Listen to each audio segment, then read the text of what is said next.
Hi అందరికీ. మీరెప్పుడైనా he was caught as an impostor లేదా she felt like an impostor in her new job అనే మాటలు విన్నారా? ఈ ఇంపోస్టర్ అనే ఇంగ్లీష్ పదం అర్థం తెలుగులో ఏంటో ఎలా వాడాలో ఈ వీడియోలో మనం తెలుసుకుందాం. So let's begin. దీనికి డెఫినేషన్ ఏంటంటే a person who dishonestly pretends to be somebody else అని. అంటే మోసగాడు లేదా నకిలీ వ్యక్తి అని.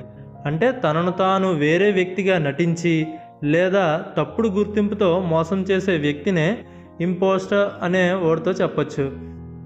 ఇతన్నే మోసగాడు అని అనొచ్చు, లేదంటే వేషధారి అని అనొచ్చు, లేదంటే ఇతరుల్లా నటించే వ్యక్తి అని కూడా అనొచ్చు.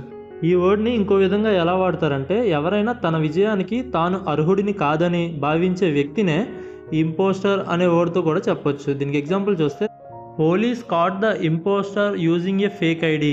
అంటే పోలీసులు నకిలీ గుర్తింపు కార్డు ఉపయోగించిన మోసగాడిని పట్టుకున్నారు అని అర్థం.